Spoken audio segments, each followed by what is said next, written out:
Bonjour à toutes et à tous, merci de nous rejoindre. Nous sommes toujours en direct de la Clusa sur le sommet des plateaux sur le plateau des sommets du digital. Vous pouvez comme d'habitude tweeter avec le hashtag Somdig19 ou SomdigTV. Alors j'ai l'immense plaisir d'avoir à mes côtés en plateau Julie Huguet qui est fondatrice et dirigeante de Coworkies. Bonjour Julie. Merci d'être là. N'oubliez pas de prendre le micro parce que chaque plateau, les gens oublient. Jacques Froissart, vous êtes CEO d'Altaïd. Bonjour Jacques. Bonjour. Et Inge Kerklo-Devie, vous êtes directrice exécutive de HEC Paris. Bonjour Inge. Bonjour. Merci infiniment donc d'être avec moi. On va parler de la gestion des nouveaux talents.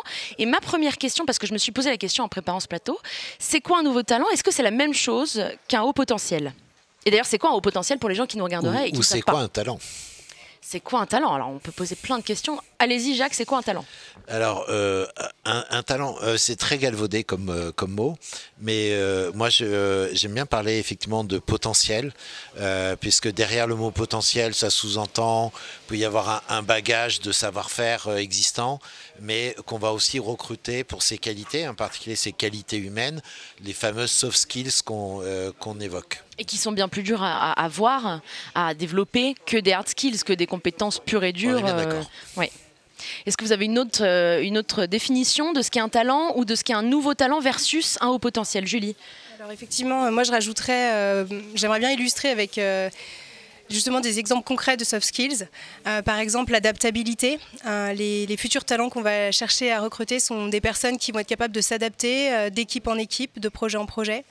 J'ai parlé aussi également hier, et je pense que c'est un point qui est important, mais c'est la formation. Des personnes qui sont capables de s'auto-former en permanence, d'aller chercher de l'information. En fait, ce qui va être valorisé, c'est d'apprendre à apprendre. Exactement. Ça fait vraiment partie des compétences qu'on va aller chercher. Il n'y a pas besoin forcément d'être un haut potentiel. Il n'y a pas forcément besoin de sortir d'une grande école, dans le sens où on va avoir besoin de personnes comme jusqu'à maintenant qui sortent de grandes écoles, mais pas que. Et tout en revanche auront besoin de ces caractéristiques humaines fortes, comme l'adaptabilité, comme le savoir-être, la capacité de se connaître, de se positionner dans une équipe. Voilà, ce sont des points essentiels à mon avis. Oui, parce que les carrières de 35 ans dans la même boîte, très linéaire, c'est terminé. Je ne sais pas si vous connaissez cette citation de Seth Godin, qui est le gourou du marketing, qui dit « Mon grand-père avait un job », alors peut-être que c'est approximatif, mais mon grand-père avait un job, mon père en avait 4 ou 5 au cours de sa vie, moi j'en ai 5 ou 6 en même temps. Donc c'est vrai que les jeunes générations, de toute façon, vont devoir apprendre en continu et se renouveler en continu. Alors, qui sont ces nouveaux talents, Inge ? Alors, ils ne sortent pas effectivement tous des grandes écoles, mais je pense qu'il faut aussi définir un peu ce qui sort des grandes écoles, on pourra en reparler après. Je pense qu'on est tous d'accord qu'ils doivent aujourd'hui s'adapter à un monde, ce qu'on appelle VUCA, qui est vraiment volatile, qui est incertain, on le sait, qui est complexe, qui est ambigu. Donc, tous les talents doivent vraiment aujourd'hui être capables de faire face à ça. Je ne suis pas tout à fait d'accord, ça c'est bien aussi. Hein. Il y a des soft skills qui sont très importantes, mais il y a aussi des hard skills qu'on doit renouveler. Il y a juste des choses, même il y a 20 ans, vous avez fait HEC, vous n'avez jamais appris ce que c'est une blockchain. Donc je pense que cette notion d'apprendre tout au long de la vie est extrêmement importante. On soutient vraiment ça, et même les gens d'HEC, 20 ans après, il faut qu'ils reviennent sur les bancs de l'école. Et qu'est-ce que c'est ces nouveaux talents? Je pense qu'il y a une notion qui me semble importante aussi, ils ne sont pas que jeunes. Je pense qu'il y a aussi des nouveaux talents qui émergent à tout âge. Nous, on voit beaucoup ça. Donc, c'est aussi les personnes qui apportent quelque chose de nouveau à 40 ans, 45 ans. Donc, le nouveau talent n'a pas d'âge. C'est bien, on sort un peu du jeunisme. Oui, Jacques. Mais je voulais rajouter que c'était une question d'état d'esprit. Quand on recrute chez Altaïd, on ne regarde plus les diplômes. Un petit mot sur Altaïd, parce que j'ai oublié de vous demander, c'est quoi Altaïd? Altaïd, c'est un cabinet de recrutement spécialisé sur les startups et l'univers du digital. Et ça fait quasi 20 ans qu'on existe. Donc vous trouvez des talents pour les startups, a priori, pour les startups, dans le digital. pour les grandes entreprises. Et on ne regarde plus les diplômes. Alors les diplômes sont des marqueurs qui peuvent être intéressants. Quelqu'un qui a fait HEC par exemple, c'est un marqueur. Mais on va regarder sa capacité à apprendre, sa curiosité intellectuelle, sa passion pour le monde du digital par exemple, dans notre univers, pour voir s'il a cette capacité à aller auto-apprendre ou retourner sur les bancs d'une école ou d'un organisme de formation. Et très concrètement, comment est-ce qu'on mesure ça ? Parce que c'est pas facile à mesurer, la capacité à apprendre. Alors, ça nécessite de notre part, à nous recruteurs, de nous tenir au courant, par exemple de venir au sommet du digital pour capter ce qui se passe. Mais au-delà de ça, c'est de rentrer dans le concret avec des candidats, de mesurer ça, de voir comment ils se forment, comment ils s'informent.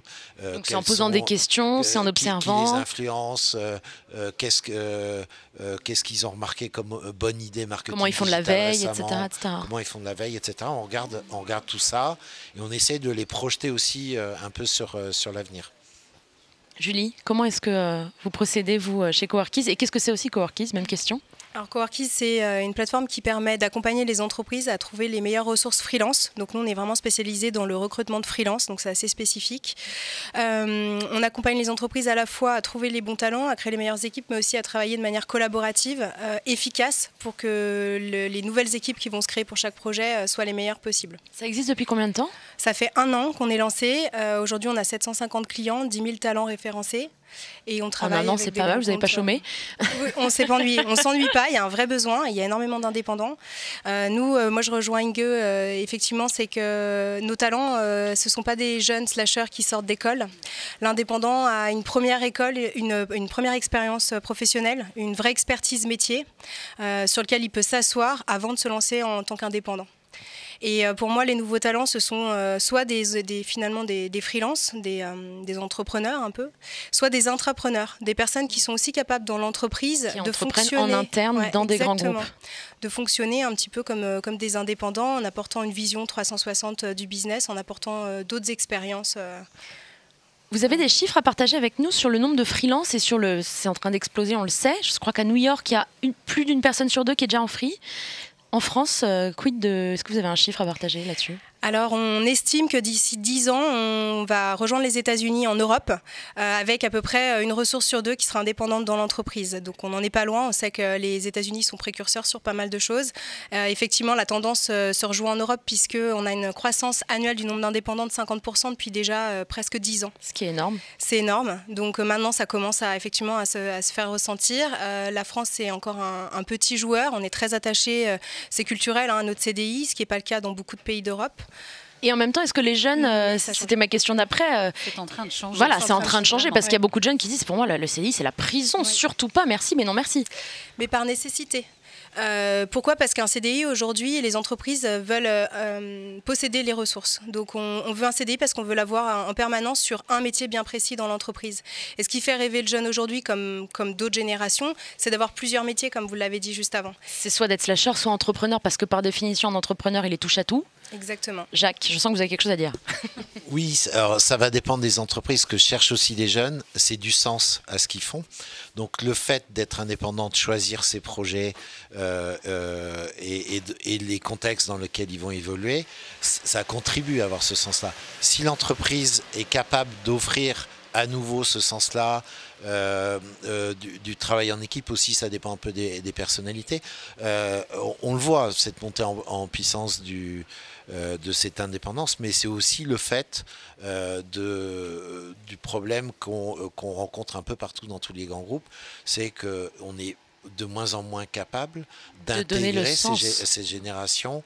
Moi, le nombre de stagiaires qui m'ont dit après de passer chez Altaïd et être dans un grand groupe et dire au secours Jacques, ils sont encore à Windows 98, comment je peux faire pour hacker le truc, c'est incroyable. Et des boîtes dont on voit les CDO s'exprimer en conférence, etc., expliquant la transformation digitale, alors qu'ils ne le sont pas du tout dans l'intégration des talents. Inge. On peut partager peut-être un peu ce que nous, on constate, et un peu 3 choses. La première, c'est qu'on a fait un baromètre il y a tout juste 2 ans sur nos diplômés.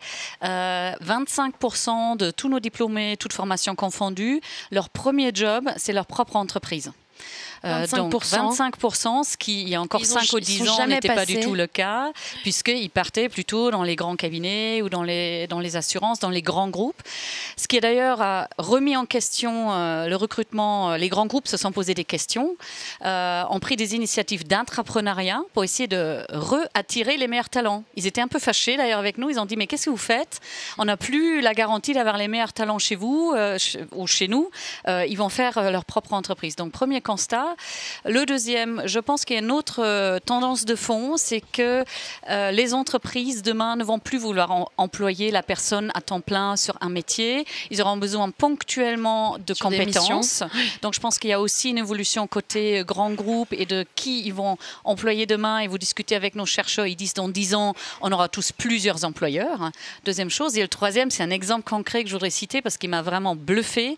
C'est Hyperloop, c'est le train rapide d'Elon Musk, où j'ai rencontré le CEO l'année dernière. Il expliquait qu'ils étaient une toute petite équipe, je ne sais plus, 15 ou 20 personnes. Contrairement à ce qu'on pourrait croire. Ce qu'on pourrait croire parce que le projet est juste immense. Extraordinaire, ouais. Comment ils ont fait? Ils ont recruté des talents dans le monde entier. Ils leur donnent des parts de la société. Ils engagent une communauté de plusieurs centaines d'ingénieurs, les meilleurs du monde, où ils ont dit on n'aurait jamais pu les avoir sinon. Voilà, donc c'est aussi. Mais ils restent en free, c'est ça? Ils restent en free, en même pas employés d'Hyperloop. Non, du tout. Ils ont juste une part. Ils sont salariés ailleurs et ils ont une part du projet. Juste pour dire que les formes évoluent et nous, on le voit vraiment très fortement. Jacques, je crois que vous aimez un de vos sujets de prédilection, c'est le futur du travail. Qu'est-ce qui est en train de nous arriver là? Parce que clairement, on est en train de voir que c'est la tectonique des plaques. L'ancien monde est en train de dire ciao, mais on n'a pas totalement le nouveau. Donc qu'est-ce qui se passe? On est en pleine chaos, révolution, et c'est la culture digitale, elle a complètement cassé l'effet de pyramide. Il y a un chef qui donne un ordre, qui donne la hiérarchie finalement est remise et mise à mal. Avec des gens qui aujourd'hui veulent avoir du sens, comprendre ce qu'ils font. Donc ils cherchent des nouveaux modes de travail, mais la vitesse aussi à laquelle avancent ces entreprises impacte ça. Parce que on va avoir des projets qui sont beaucoup plus courts. On va travailler sur des choses qui peuvent être très technologiques, qui le sont moins, et ça ne va pas être avec les mêmes personnes. Donc si vous essayez de faire du très technologique à un moment avec une super équipe et que vous leur donnez des choses qui sont beaucoup moins intéressantes derrière, ils vont tous avoir envie de partir. Donc on est obligé de rentrer dans des modes de travail différents et une volonté de prendre sa vie en main.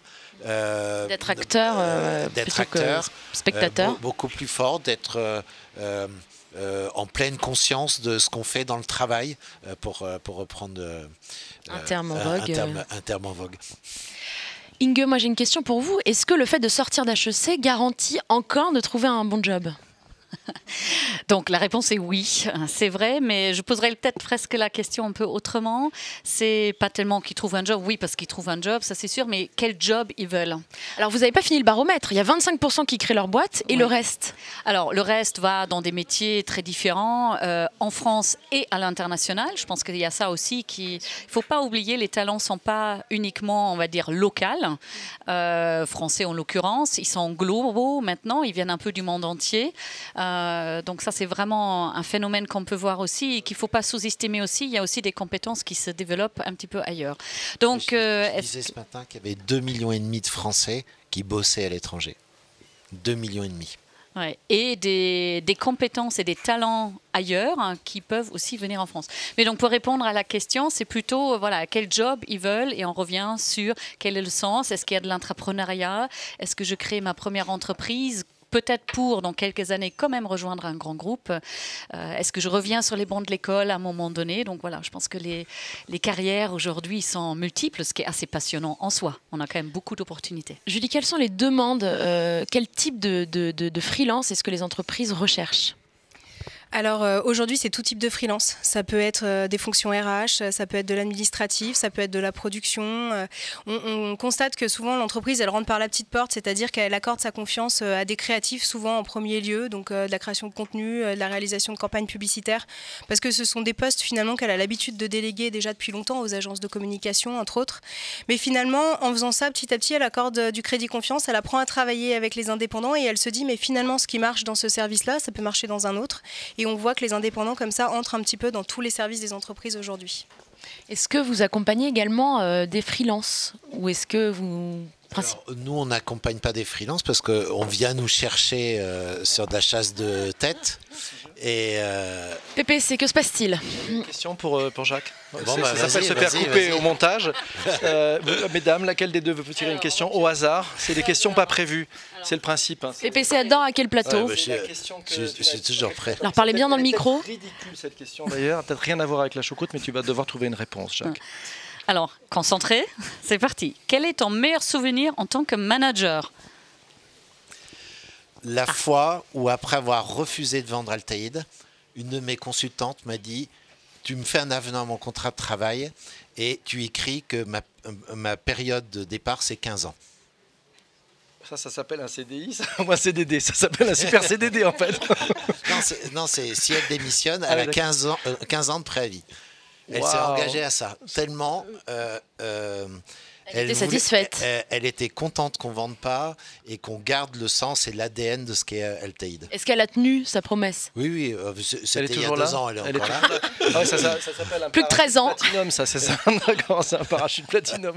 Fabuleux. Merci Jacques d'avoir joué le jeu. Merci beaucoup. Je vous laisse parce qu'il paraît que vous avez plein de trucs à vous raconter. Il me restait 2 minutes. Résultat, on est dans le rouge. Hein, bravo, merci. Je ne sais plus où on en était. On en était où? Je ne sais plus. Bon, peut-être une dernière question quand même. Finalement, moi je trouve que la question centrale, c'est est-ce qu'on peut encore retenir et engager les jeunes talents en tant que grand groupe ou autre d'ailleurs? Ou est-ce qu'ils sont tellement volatiles, ils ont tellement envie de vivre leur vie, soif de liberté, etc., que c'est pas possible? Est-ce que c'est aussi binaire que ça? Alors moi, j'aimerais juste dire que retenir, c'est pas le mot. Il faut fidéliser, il faut donner envie à nos talents, qu'ils soient jeunes ou pas, de continuer à travailler avec nous. Mais est-ce que c'est possible, les jeunes, de les fidéliser quand on voit les turn En fait, il ne faut pas vouloir les posséder. Il faut accepter le fait qu'ils travaillent pour nous, mais aussi pour d'autres entreprises à côté. Et de ouvrir ses parcours, en fait. On parlait de l'entrepreneuriat tout à l'heure, vraiment prendre ses initiatives à l'intérieur des grands groupes. Il y en a quelques-uns, L'Oréal, Capgemini, qui essayent vraiment de travailler autrement avec les talents de n'importe quel âge, encore une fois. Et fidéliser, j'aime beaucoup le mot. On peut aussi travailler dans une entreprise, partir et revenir. Donc c'est peut-être plus linéaire. Ça, c'est une tendance aussi qu'on observe. Des gens qui reviennent dans les entreprises après les avoir quittées. D'où l'importance de bien partir d'une entreprise. Voilà. Mais le conseil aux entreprises, c'est d'arrêter d'avoir un énorme décalage entre les promesses de la marque employeur et ce qu'on fait derrière, et donc la fidélisation de ces jeunes ou vieux talents, ces nouveaux talents. Ce sera le mot de la fin. Merci infiniment à tous les trois d'avoir participé à ce plateau. Et je ne sais pas si vous avez vu, mais il y a quand même beaucoup de gens qui nous ont regardés, donc ça doit passionner. Donc merci à tous d'avoir assisté également au plateau. Voilà. Merci. Et on se retrouve dans quelques instants avec Charlotte Bricard. Restez en ligne.